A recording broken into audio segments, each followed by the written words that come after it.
साथियों, हम सुनते हैं श्री शिव महापुराण की कथा पंडित प्रदीप मिश्रा जी के द्वारा। तो आइए सुनते हैं ये कथा। पानी स्वयं एक मौका देता है कि आप बाहर निकलो।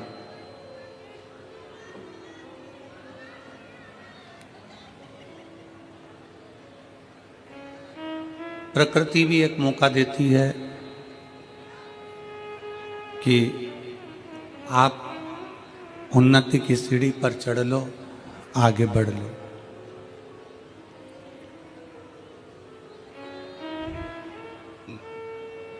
ऐसा संसार में कोई नहीं जन्म लेता, ऐसा संसार में कोई जन्म नहीं लेता जिसको परमात्मा बढ़ने के लिए, आगे चलने के लिए, उन्नति के लिए, तरक्की के लिए मौका नहीं देता।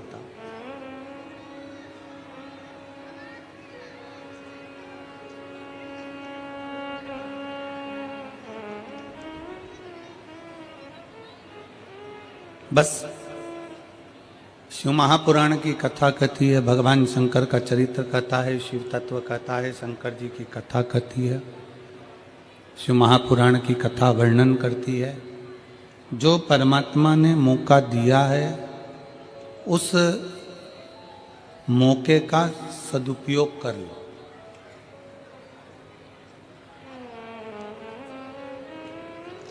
और यदि उस मौके का आप और हमने सदुपयोग कर लिया, उस मौके का उपयोग आप और हमने कर लिया, तो ये शिव महापुराण की कथा कहती है कि फिर कोई गिराने वाला नहीं मिलेगा। आप उन्नति की सीढ़ी पर बढ़ते ही चले जाओगे और आगे चलते ही चले।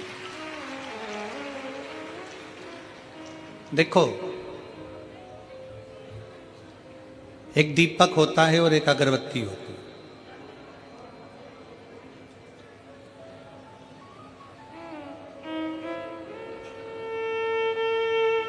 दिए में फूंक मारोगे, दिया बुझेगा कि नहीं बुझेगा? बोलो, जम के बोलो जरा। दीपक जलाया तुमने और उसमें फूंक मारी तो बुझेगा कि नहीं बुझेगा? बुझ जाए। और अगरबत्ती जल रही है और उसको फूंक मारोगे तो बुझेगी? जम के बोलो जरा। नहीं बुझेगा। जितनी जितनी फूंक मारोगे उसमें, जितना जितना फूकोगे उसको, उतनी उतनी वो और अच्छी जले।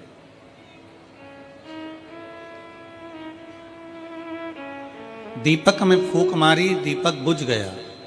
अगरबत्ती में फूंक मारी, वो बुझती नहीं है। क्यों ऐसा? किस लिए? शिव महापुराण की कथा कहती है कि जो दुनिया में सुगंध फैलाता है, जो दुनिया में खुशबू फैलाता है, जो दुनिया को सुगंधित करता है, उसको दुनिया के लोग कितनी भी फूंक मार ले परंतु वो बुझता नहीं है, वो आगे बढ़ता ही है। अगरबत्ती सुगंध दे रही है, अगरबत्ती खुशबू दे रही है।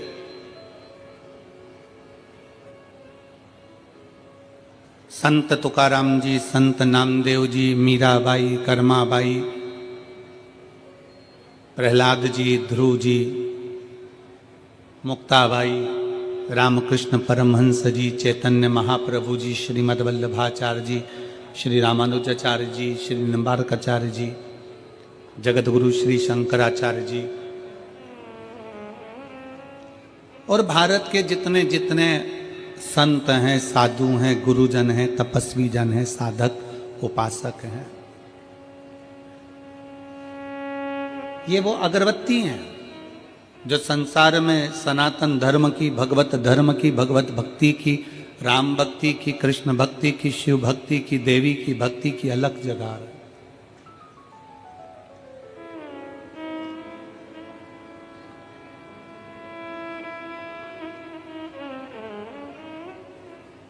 और सुगंध फैलाने वाली अगरबत्ती को कोई फूंक मारकर बुझा नहीं सकता।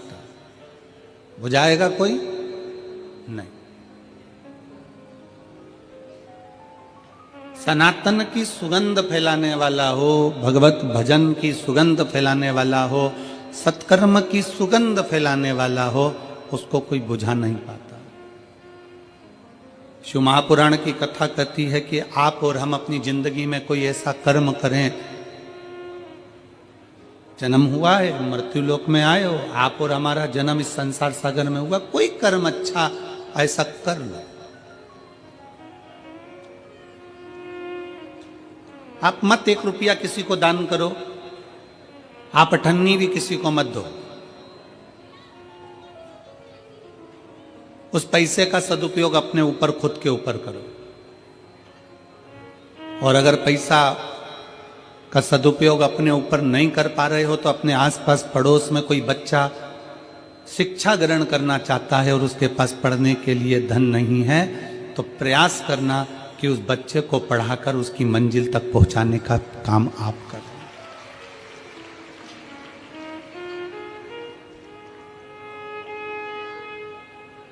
आप मत दो किसी को कुछ। आपके आसपास में, आपके मोहल्ले में कोई व्यक्ति बहुत, परिवार में, कुटुंब में, रिश्तों में, नातों में बहुत बीमार पड़ा हुआ है, उसके पास में धन नहीं है, उसके पास में संपदा नहीं है, पैसा नहीं है, करो आप एक प्रयास कि थोड़ा दवाई का खर्चा हम उठा सकते हैं, थोड़ा दवाई का खर्चा अपन कर सकते हैं।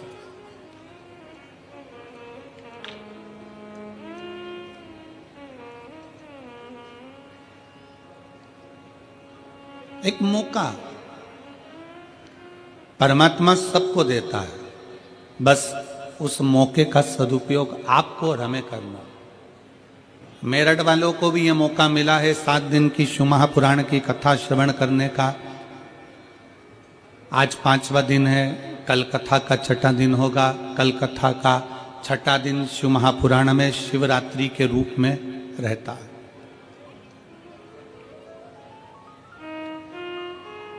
कल मेरठ के आसपास का क्षेत्र हो, चाहे मेरठ क्षेत्र हो, चाहे उसके आसपास के लोग हों, सब कल अपना अपना डेरा डम्बर ले लेकर आ जाते हैं और दिन में कथा सुनकर, रात्रि विश्राम कर कर, बाबा का भजन कर कर, दूसरे दिन सुबह 8 बजे से 11 बजे तक की कथा श्रवण कर कर सब अपने अपने गंतव्य की ओर बाबा से झोली भर कर ले जाते हैं।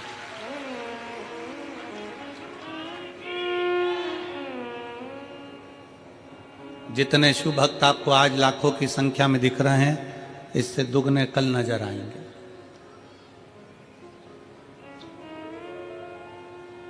क्यों?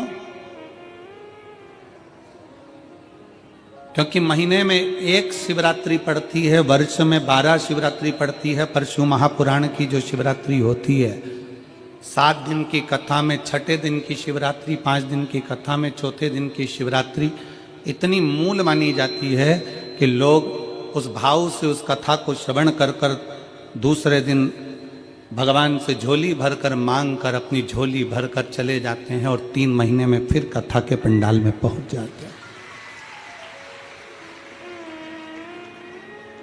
एक मौका देता है भगवान, एक मौका।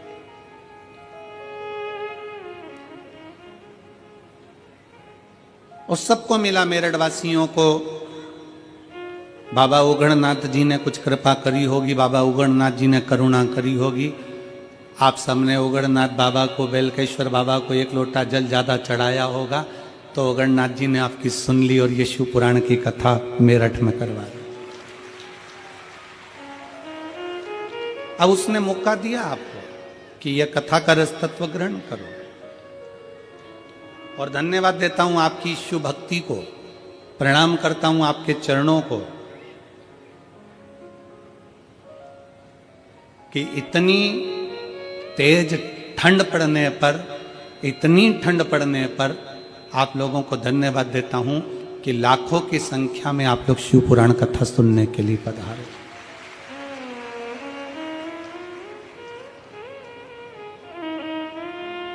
ये अविरल भक्ति है आपकी।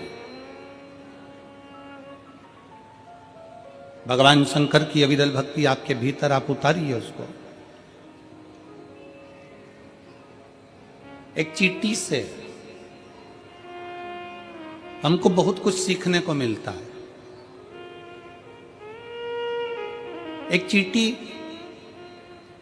सामूहिकता में रहती है, एक साथ रहती है, कतारबद्धता में चलती है, और मिट्टी में भी, कचरे में भी अगर शक्कर का कण पड़ा होता है तो चींटी उसको उठा लेती है।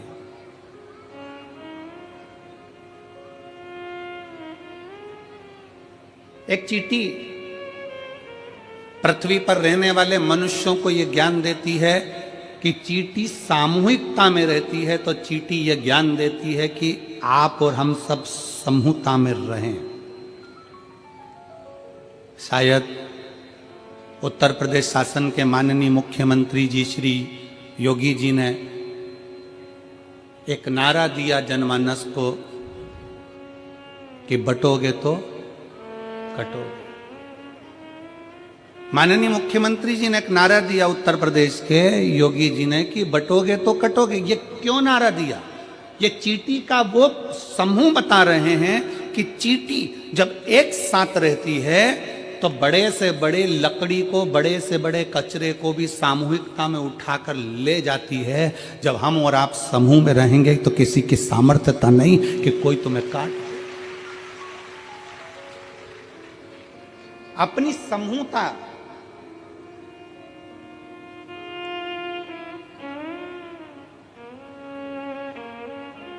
अच्छा, हम आपसे पूछे, मेरी जीजियां बैठी हैं, मेरे जीजा बैठे हैं, मेरी माताएं बैठी हैं, मेरे भाई बैठे हैं, बेटियां बेटे बैठे हैं, हम आपसे एक बात पूछते हैं कि पहले घर परिवार बहुत बड़ा होता था, 4-5 मामा चाचा काका बुआ फूफा इतने बड़े होते थे, तो मोहल्ले में किसी की हिम्मत नहीं होती थी कि वो उससे झगड़ा कर ले। बोलो सही है कि गलत है? अरे जम के तो बोलो जरा, क्यों नहीं झगड़ा करते थे? अरे वो 6 भाई हैं और उसकी 4 बहनें बहुत तेज, और उसकी बुआ वहां रहती है बहुत तेज, और बुआ के बच्चे और तेज। पूरे जगह में सूचना रहती थी कि साहब इतना बड़ा परिवार, इतना बड़ा कुटुंब है, इतने सारे लोग हैं, तो इनसे कोई भिड़ता नहीं था।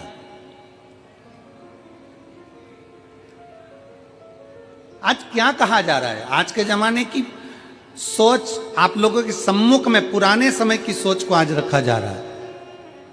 एक चींटी हमको ज्ञान उपदेश देती है कि हम सामूहिकता में रहते हैं तो बड़े से बड़ा कार्य कर लेते हैं। एक चींटी हमें ज्ञान देती है कि हम कतारबद्धता में चलते हैं, एक लाइन में, एक कतार में चलते हैं। एक चींटी हमको ज्ञान देती है कि कचरे के ढेर में भी शक्कर का टुकड़ा, गुड़ का टुकड़ा पड़ा है तो मैं उठा लेती हूँ और लेकर चल देती हूँ। ये चींटी हमको ज्ञान देती है कि सामूहिकता में रहो, अपनी कतार में चलो, अपनी कतार, अपने धर्म को छोड़कर अन्य कतार में नहीं जाना। और चींटी तीसरी प्रेरणा देती है कि कचरे के ढेर में से भी शक्कर उठा लेती है, कचरे के ढेर में से भी गुड़ उठा लेती है। चींटी ये हमको प्रेरणा देती है कि दुनिया में ढेर सारे लोग मिलेंगे, कोई किसी तरह का मिलेगा, कोई किसी तरह का मिलेगा, कोई किसी तरह का मिलेगा, कोई अपशब्द कहेगा, कोई ताने देगा, कोई गाली देगा, कोई आड़ा टेढ़ा बोलेगा, सब तरह के लोग संसार में मिलेंगे। शिव महापुराण की कथा और चींटी का चरित्र कहता है कि कचरे के ढेर में से शक्कर उठा लो, उसी तरह संसार के लोगों में से जो तुमको अच्छा लगे उसकी अच्छाई को ले लो और उसकी बुराई को वहीं छोड़ दो। आप अच्छाई ग्रहण करो ना, हम अच्छा तो ले ही नहीं पा रहे।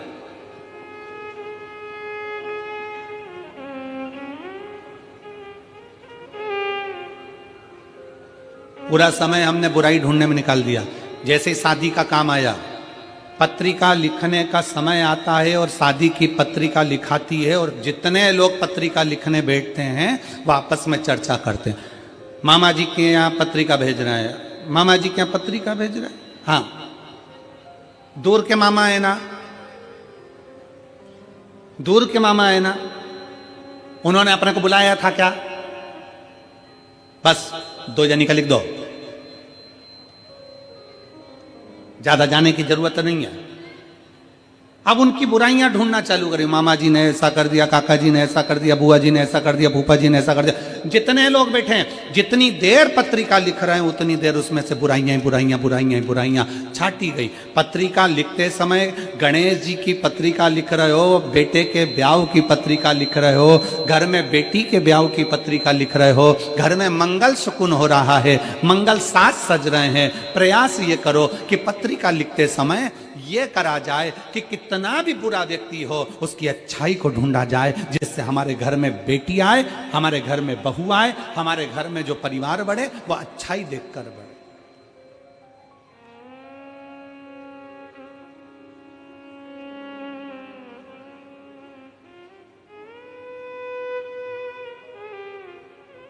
हम श्रेष्ठता देखें, चींटी की सामूहिकता,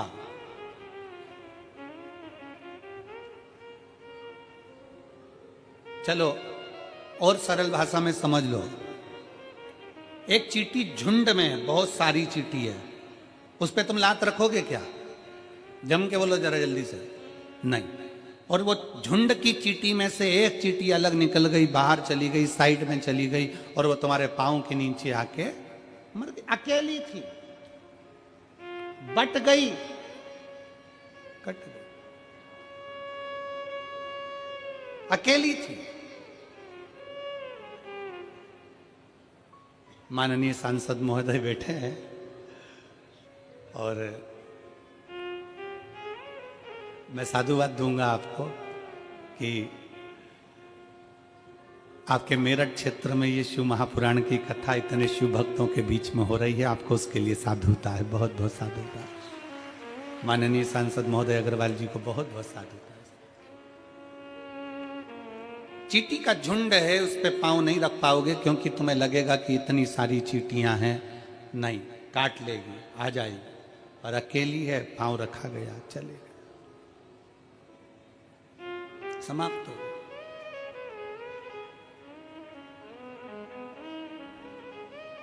घर में रहो, परिवार में रहो, कुटुंब में रहो, रिश्तों में रहो, एक सामूहिकता के साथ रहो, सामूहिकता।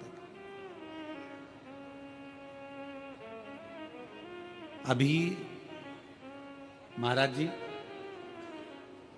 पूरे भारत की ही नहीं, हम विदेश तक की कहेंगे, जो मेरी बहुएं, बेटियां और माताएं सीरियल देखती थी ना, जो टाइम मिल जाता था उस टाइम में, महाराज जी आज की ये स्थिति है कि किसी घर में सीरियल चले ना चले पर शिव महापुराण की कथा जरूर चलती। ये शिव कथा। पहले लोगों को सीरियल का इंतजार रहता था कि सीरियल आएगा, उसमें ये बोलेगी, उसमें वो बोलेगी, इसमें ये होगा, उसमें वो होगा, पर अब लोगों को इंतजार रहता है शिव महापुराण की कथा कहां से आ रही है, सुनना। कितने साल से सुन रहे हैं, ये मेरी माताएं बैठी है, कोई को 5 साल, कोई 10 साल, कोई 8 साल, कोई 7 साल, कोई 6 साल, कोई 4 साल, सबको सुनते सुनते हो गए। उसके बाद भी उनके अंदर इतनी ऊर्जा, इतनी एनर्जी, उनके अंदर ऐसी ज्योति शंकर भगवान ने ऐसी भर दी है कि वो हर पंडाल में पहुंचने की कामना करती हैं कि बाबा हमको कथा के पंडाल में पहुंचा। अब जिनके पांव में तकलीफ हो रही है, घुटने में तकलीफ हो रही है, आज हमको बहुत अच्छा लग रहा है। ईमानदारी की बात बताएं, किस चीज के लिए? ये बीच वाले जितने बैठे हैं ना, सब कुर्सी से नीचे है।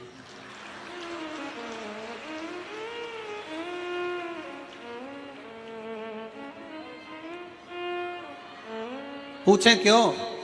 काय के लिए? हमें क्यों खुशी हो रही है? क्योंकि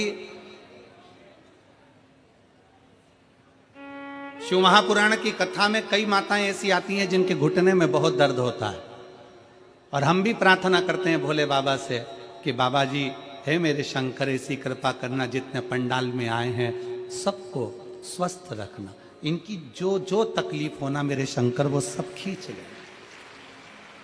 अब आज जितनी नीचे बैठी है ना, इनको देखकर इसलिए प्रसन्नता हो रही है क्योंकि मेरे बाबा ने आज इतने सारों का घुटना एक साथ ठीक कर दिया।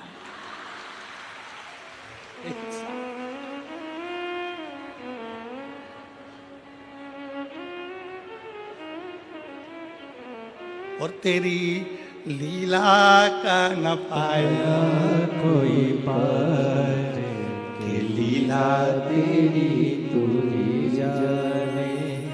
आशीष जी एक हमारे मुंबई के यजमान हैं, वो हर कथा में यजमान बनते हैं। काशी में भी बने, ओमकारेश्वर और महाकाल और सीहोर रुद्राक्षोत्सव में हर साल यजमान बनते हैं। और भोले बाबा उनकी जजमानी बनते हैं तो जजमान को ना जाने कहाँ से बाबा देवी देता है। तो आशीष जी उनका नियम है, कथा सुनेंगे, जब स्तुति करने का समय आएगा तब जमीन पर बैठ जाएंगे। तो हमने उनसे पूछा कि जमीन पर बैठते हो और कथा श्रवण कर कर जब स्तुति करने का समय आता है श्री शिवाय नमस्तुभ्यम बोलने का, तो जमीन पर बैठकर बोलते हो, उसका फायदा क्या है?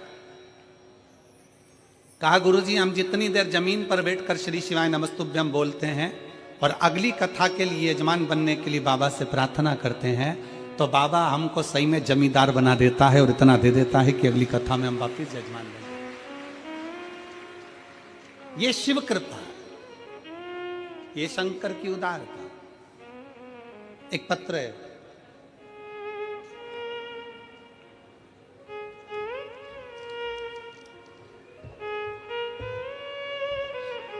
मैं दुजाना निवासी सुनीता शर्मा गौतम बुद्ध नगर ग्रेटर नोएडा से हूं।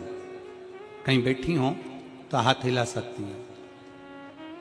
मैं दुजाना निवासी सुनीता शर्मा गौतम बुद्ध नगर, पत्र को आप लोग एलईडी पर पढ़ सकते हैं, गौतम बुद्ध नगर ग्रेटर नोएडा से हूं।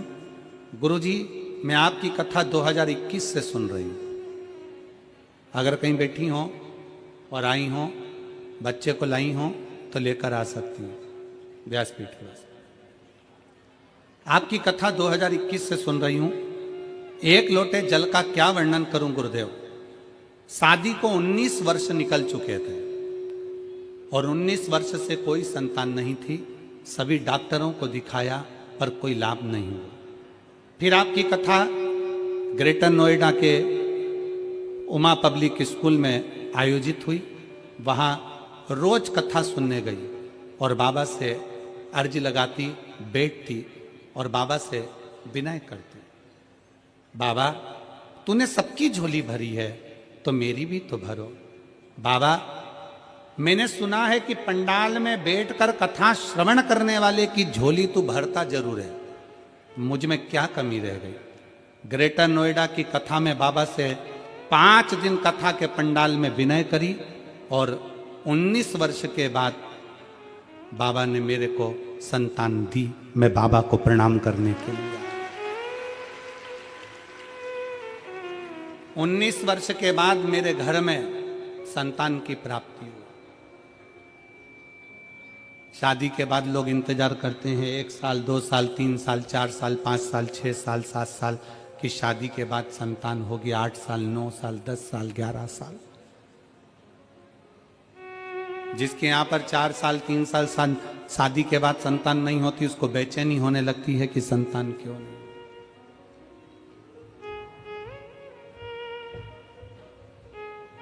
पाँच साल, 6 साल, 7 साल, 8 साल, 10 साल, 15 साल, 16 साल, 17 साल, 18 साल, 19 साल जिसकी शादी को हो गए हों और औलाद का सुख नहीं होगा तो विचार करना क्या उसने कितना डॉक्टरों का इलाज कराया, कितनी जगह गई, कितनी जगह गोदी भरवाई होगी, कितनी जगह झोली भरवाई होगी, कितनी जगह जाकर विनय करा होगा, निवेदन करा होगा।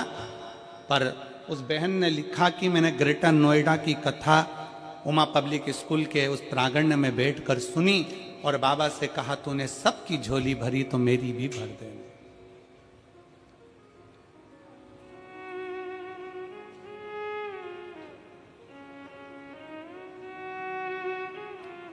फिर खाली ना जाता कोई दर से तुम्हारे, खाली ना जाता दर से तुम्हारे, मैं भी खड़ी हूँ नन्ही बाहें पसारे।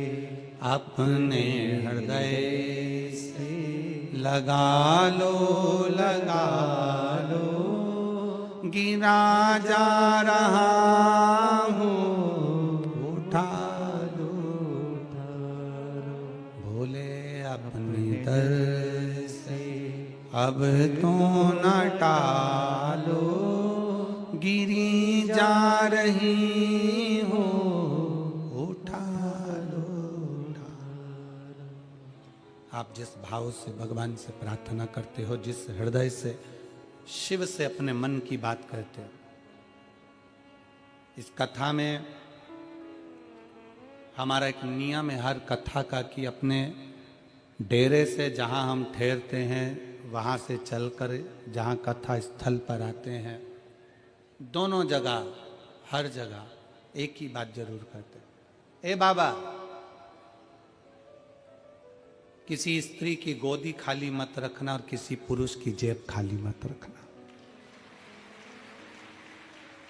स्त्री की गोद खाली रहती है तो उसको भी बहुत सुनना पड़ता है, और पुरुष की जेब खाली रहती है तो उसको भी बहुत धक्के खाना पड़ता है। उसको खाली ना रखिए।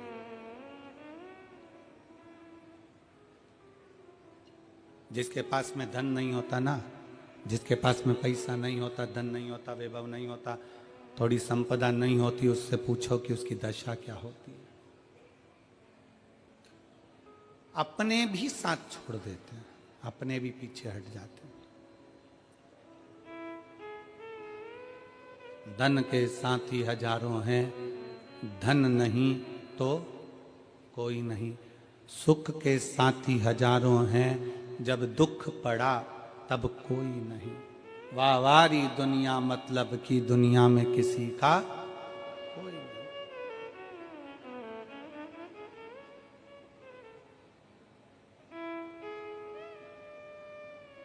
शिव के प्रति समर्पण का भाव जगाती है एक चींटी भी। हमें अच्छा चुनना है। सरोवर पर हंस भी बैठ रहा है और कौवा भी बैठ रहा है। हंस भी बैठ रहा है और कौवा भी सरोवर पर बैठ रहा है। कौवा मोती नहीं चुनेगा, हंस मोती चुन लेगा। आप अच्छा चुनो, अच्छा देखिए, अच्छा करिए, अच्छा समझिए। और फिर निवेदन है, दिया बुझाया जा सकता है पर अगरबत्ती नहीं बुझा सकते। फूंक से नहीं बुझा सकते। आप उस अगरबत्ती को फूंक से नहीं बुझा सकते, क्योंकि वो सुगंध दे रही है, वो खुशबू दे रही है। उसकी सुगंध चारों तरफ है, उसकी खुशबू चारों तरफ है। भारत के जितने संत हुए, साधु हुए, सन्यासी हुए, तपस्वी हुए, साधक हुए, उपासक हुए, इन्होंने करा क्या? इन्होंने सुगंध फैलाई।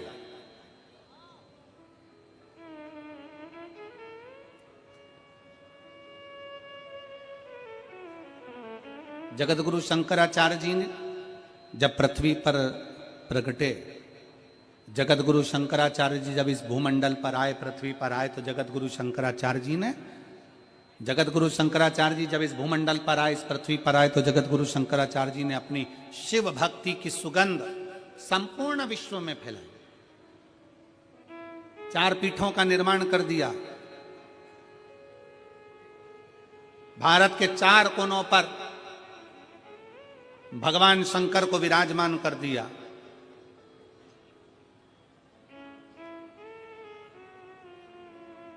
कहीं रामेश्वर है, कहीं सोमनाथ है, कहीं केदारनाथ है, कहीं स्वयं मेरा शिव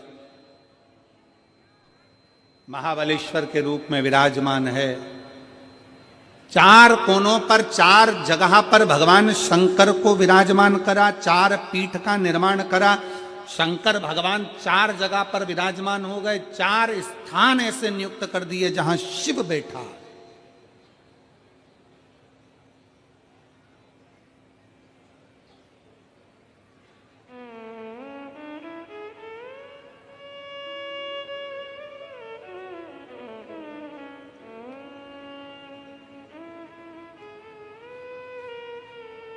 कई लोग जो बोलने वाले होते हैं ना, बड़े अपशब्दों के साथ में बोल जाते हैं कि आने वाले समय में हम अपना वर्चस्व फैलाएंगे, भारत को हम अपना कर लेंगे।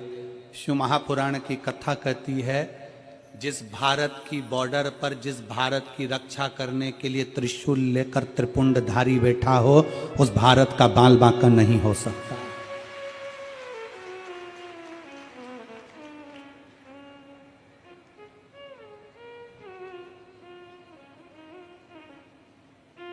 उस भारत का बाल बांका नहीं हो सकता जहां पर त्रिपुंडधारी, त्रिशूलधारी, त्रिनेत्रधारी शंकर चारों तरफ बैठे हैं, कहीं केदार के रूप में, कहीं सोमेश्वर के रूप में, कहीं रामेश्वर के रूप में, कहीं महाबलेश्वर के रूप में। 4 स्थान पर मेरा शंकर अगर विराजमान है, चारों तरफ से वो बॉर्डर के ऊपर बैठा हुआ है रक्षा करने की।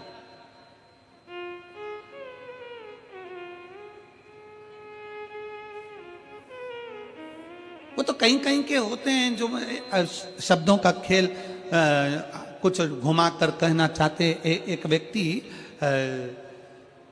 एक जगह पर बात कर रहा था कि बताओ, महाराज जी कहते हैं कि शंकर जी हैं, महाराज जी कहते हैं भगवान है, महाराज जी कहते हैं भगवान है। शंकर जी को एक लोटा जल चढ़ाओ, शिव जी के मंदिर जाओ, भगवान की भक्ति करो, भगवान की उपासना करो, भगवान की विरल भक्ति को धारण करो, भगवत भजन करो।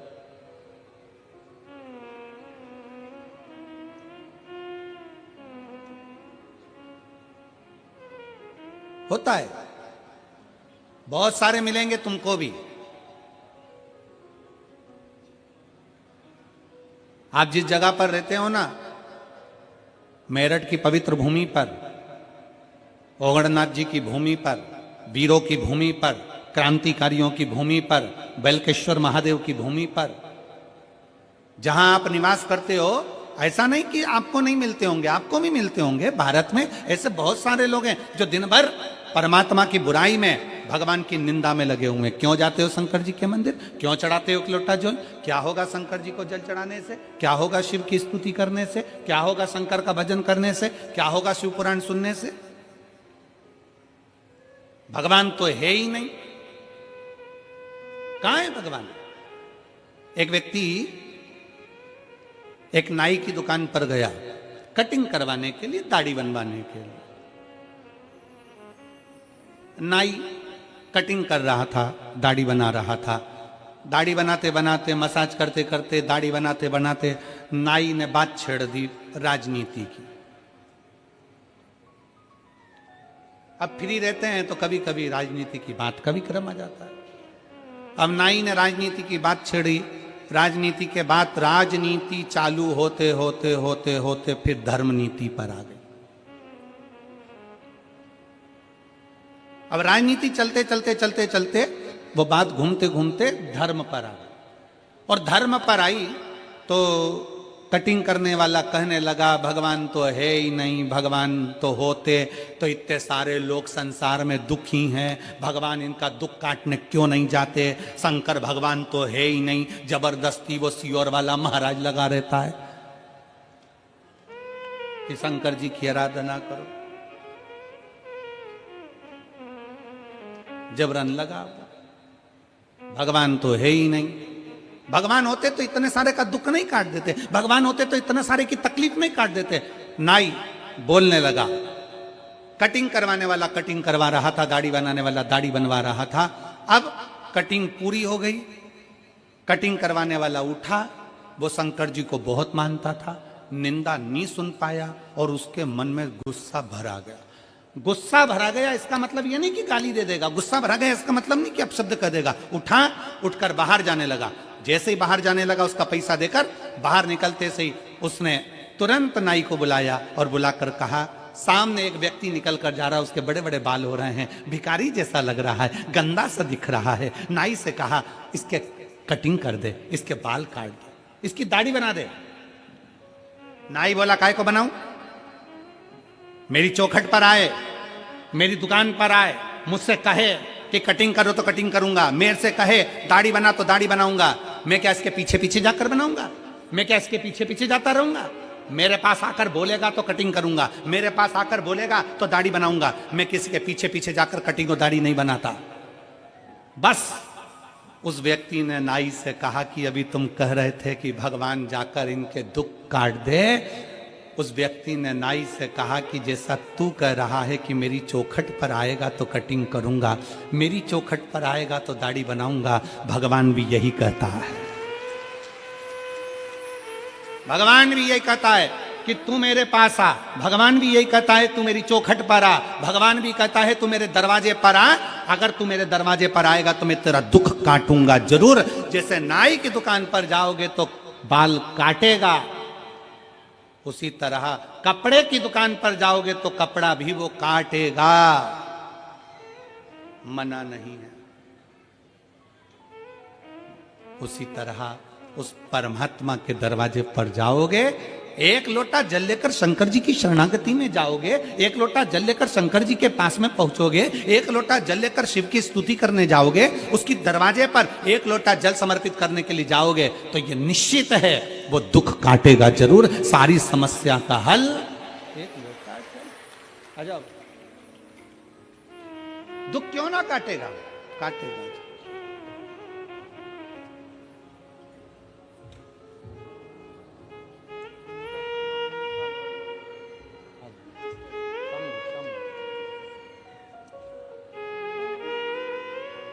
सुनीता जी शर्मा गौतम बुद्ध नगर ग्रेटर नोएडा से आई हैं।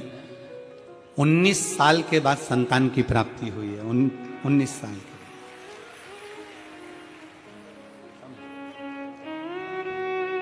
शंभु श्री शिवाय नमस्तुभ्यम, प्रणाम करो।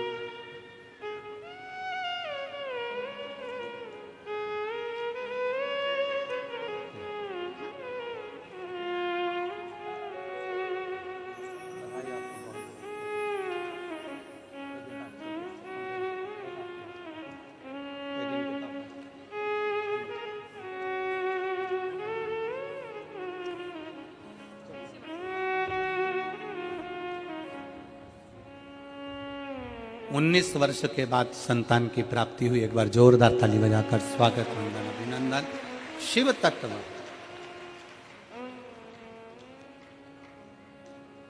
आप उसके दरवाजे तक जाओ, आप उसकी चौखट तक जाओ, आप उसके द्वार तक पहुंचो तो, और जब आप उसकी चौखट तक पहुंचोगे, स्पीकर नहीं चल रहे हैं, आके सुनो पहले इसको। जब आप उसकी चौखट तक पहुंचोगे, आगे के चल रहे हैं 2 और ये 4 नहीं चल रहा है। जब आप उसके मंदिर तक जाओगे, उसकी चौखट तक जाओगे, उसके द्वार तक जाओगे, तो वो सुनेगा, दुख काटेगा, जाना पड़ेगा। आप सबसे पूछें, मेरी जीजियों, मेरे जीजाओं, बेटियों, बेटाओं, मेरी माताओं, मेरे भाई, जब से आप शंकर भगवान को एक लोटा जल चढ़ाना चालू करे हो, वो तारीख से आज तक विचार करना कि बाबा ने तुमको पीछे नहीं सरकाया, आगे ही बढ़ाया।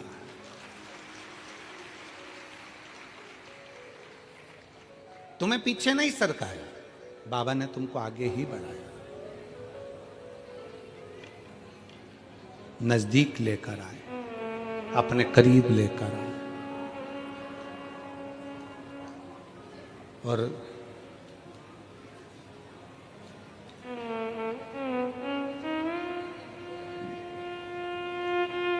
उसको ढूंढो।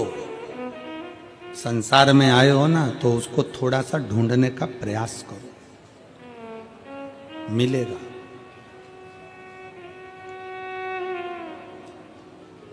जिस दिन कथा सुनने को ना मिले, जिस दिन शंकर जी के मंदिर में एक लोटा जल चढ़ाने नहीं जा पाओ और तुम्हारे दिल में अगर बेचैनी हो, तो समझ लेना कि तुम शंकर की बेटी और बेटे हो गए, तुम शिव के बेटे। क्योंकि उससे मिले बिना तो एक क्षण नहीं रह पाता, एक क्षण।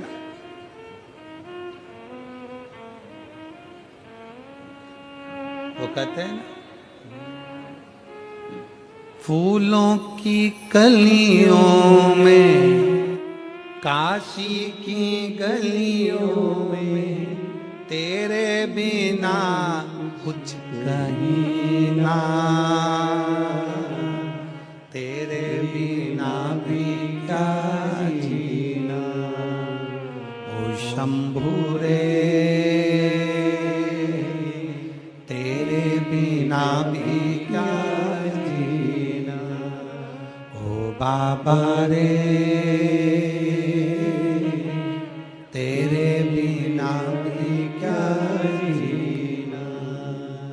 फूलों की कलियों में काशी की गलियों में, फूलों की कलियों में काशी की गलियों में तेरे बिना कुछ कहीं ना,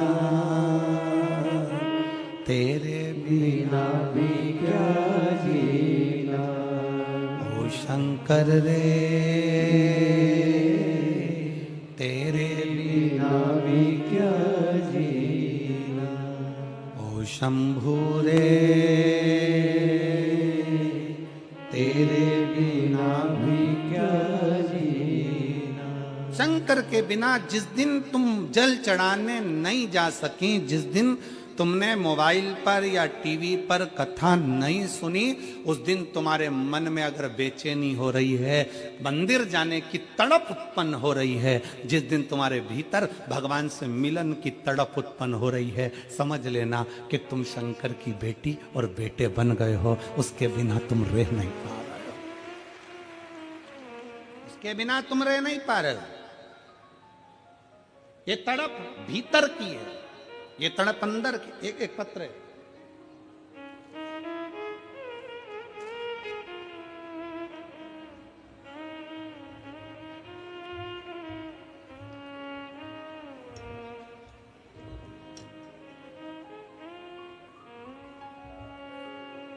मैं निशु कुमार जिला हापुड़ का रहने वाला हूं।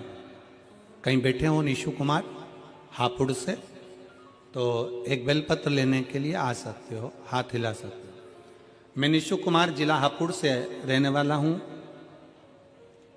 मैं बाबा को पत्र के माध्यम से बताना चाहता हूं कि ग्रेजुएशन करने के बाद पहला कंपटीशन ग्राम पंचायत अधिकारी का 2018 में दिया। 2018 में ग्राम पंचायत अधिकारी का मैंने एग्जाम दिया, जिसमें असफल रहा। उसके बाद काफ़ी कंपटीशन एग्ज़ाम दिए, हर बार 2-3 नंबर से रह जाता। मेरी माता शिव मंदिर जाती थी, किसी ने उनसे शिव पुराण कथा के बारे में बताया और माता टीवी के माध्यम से कथा सुनने लगी। माता ने मुझे शिव मंदिर जाने को कहा, मैं भी कथा सुनना नित्य मंदिर जाने लगा। मैंने 2 बार पशुपतिनाथ का व्रत रखा। 2018 में जो पेपर हुआ था, अखबार में आया कि दोबारा पेपर होगा। मैं शंकर के मंदिर जाना चालू करा और बाबा ने ऐसी कृपा करी कि जो अखबार में आया कि जो 2018 में पेपर दिया था वो दोबारा से होगा और दोबारा से पेपर होगा। अखबार में आया, सुनने में आया तो पेपर लीक हो गया और 2022 और 23 में दोबारा पेपर होगा। मैंने महादेव से कहा, प्रभु इस पेपर में जरूर मुझे पास कर देना। मैंने अपनी पढ़ाई को तेज कर दिया। जैसा गुरुजी आप कहते हो कि कर्म प्रधान है, अभी तक जितने पढ़े उससे 4 गुना पढ़ाई करो। अभी तक जितनी मेहनत करी उससे 4 गुना ज्यादा मेहनत करो। अभी जितना पढ़ रहे हो इससे 4 गुना ज्यादा पढ़ो, अच्छी मेहनत करो। अभी तक जितना पढ़ा उससे अधिक गुना पढ़ो। और हमने पढ़ाई को तेज कर दिया। महादेव का नाम लेकर दिसंबर 2023 में आगरा पेपर देने गया और मेरा परिणाम 2024 सितंबर माह में आया। भोले बाबा की कृपा, एक बेलपत्र, एक शहद का प्रयोग, हापुड़ में ही ग्राम पंचायत अधिकारी बनने का मौका मिल गया और बाबा ने मुझे ग्राम पंचायत अधिकारी बना दिया। एक लाइन अच्छी लिखी आप और हम गुनगुनाते हैं।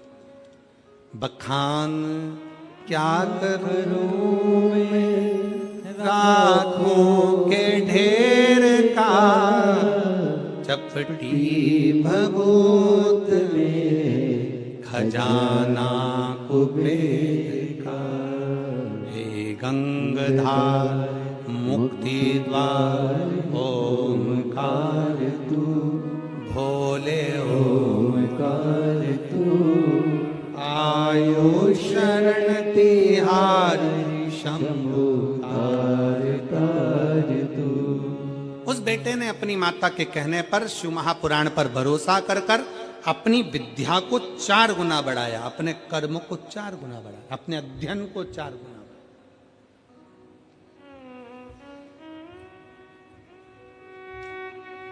आप शंकर भगवान को शहद लगा के बेलपत्री लगाओ, पर साथ में अपने अध्ययन को बढ़ाओ।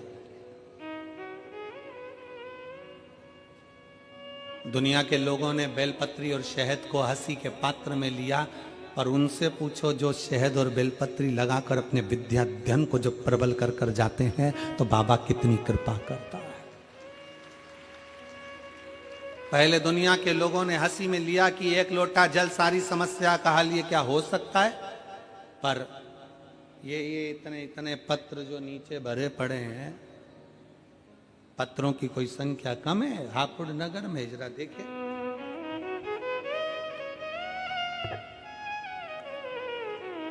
अभी तो 5वां दिन है, 7 दिन में बाकी है।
ये 5 दिन के हैं, अभी साइड में और पीछे और रखे हुए हैं। इसमें विश्वास है शंकर के प्रति, इसमें सियोर वाला महाराज कुछ नहीं करा, प्रदीप मिश्रा की सामर्थ्यता नहीं कि कुछ कर दे, करता 1 लोटा जल और सारी समस्या का हल वो करता है।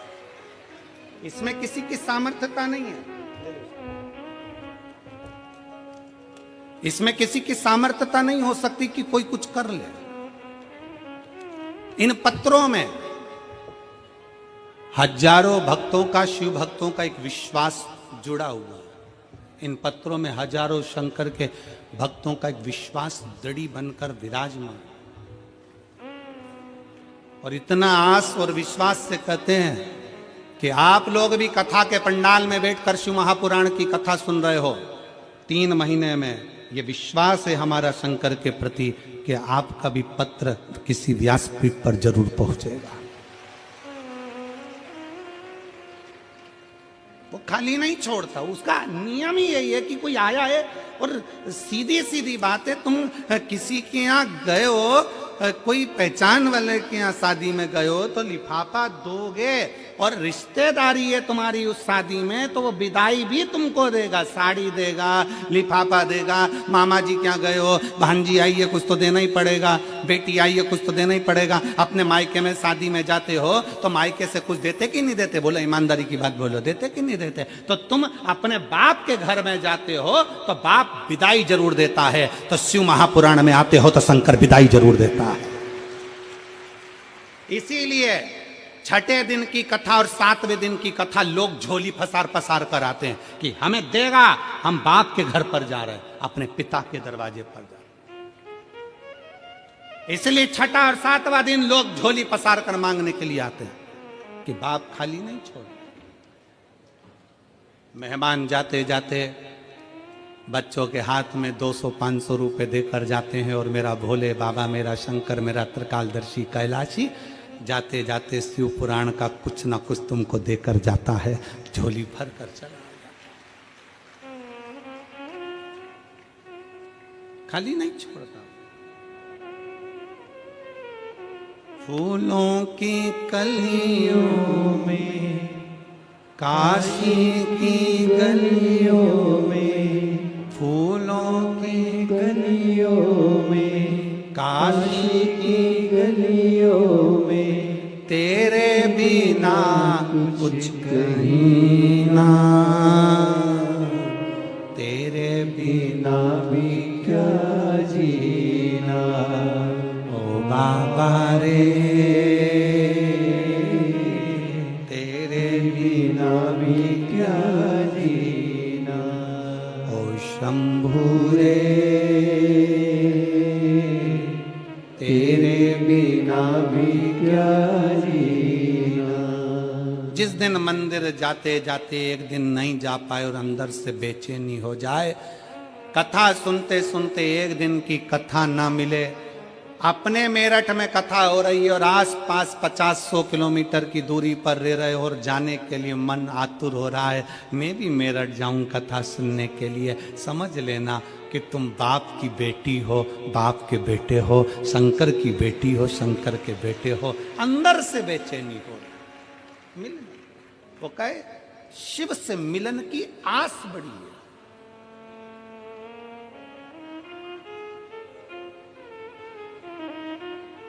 शिव से मिलन की आस, विश्वास की प्रबलता बड़ी है।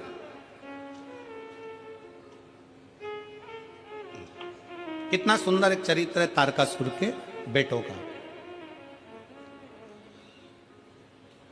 तारकासुर के बेटे तारकाक्ष, विदुम्माली, कमलाक्ष की। तारकासुर के 3 बेटे तारकाक्ष, विदुम्माली और कमलाक्ष की। जब पिता तारकासुर मर गए, तारकासुर के प्राण छूट गए, तो तारकाक्ष, विदुम्माली और कमलाक्ष की तीनों ने विचार करा कि मरना तो हमको भी है, प्राण तो अपने भी जाना है। हमारे पिताजी ने,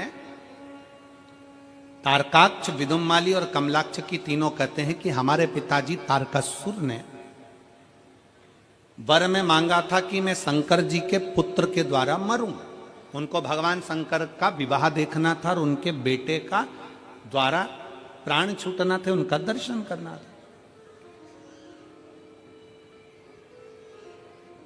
उनको मरना, उन्होंने, तारकासुर ने शंकर भगवान के पुत्र द्वारा मेरे प्राण छूटे, क्योंकि तारकासुर ये चाहते थे कि मैं शंकर जी का विवाह देखूं, शिव जी का विवाह देखूं, शंकर भगवान के विवाह का मुझे दर्शन हो जाए। तारकाक्ष, विदुम्माली और कमलाक्ष की तीनों ने यह विचार कर लिया कि पिताजी ने तो कार्तिकेय का दर्शन मांगा था, पर हमें शंकर का दर्शन करना है प्राण छूटते समय। प्राण जाए तब शिव हमारे सामने हो, प्राण जाए तब शंकर हमारे सम्मुख में हो।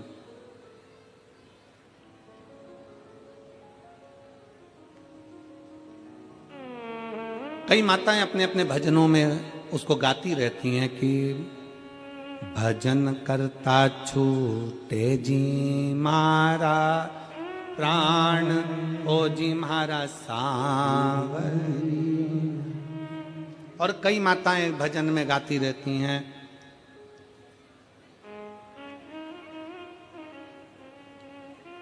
गंगा जी का तट हो, यमुना का बंसी बट हो, मेरा सांवरा निकट हो, जब प्राण तन से छूटे।